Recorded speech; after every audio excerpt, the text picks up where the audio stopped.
React is a powerful tool for building dynamic and interactive web applications, making it an in-demand skill set in the front-end developer's job market.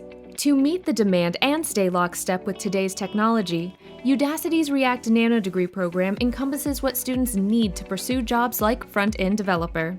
The React Fundamentals course has been updated to teach React hooks and testing React components. Students will go on a project-based learning journey to build declarative user interfaces, UI components, for web applications using React, making state more predictable in their applications with Redux, and make their apps more efficient and robust using newer React features and the Just Testing library. In this program, students will also have the opportunity to develop a mobile app for iOS and Android using React Native. Building knowledge and confidence in the React ecosystem can be challenging. Udacity's project-based learning program will give students the opportunity to practice what they have learned.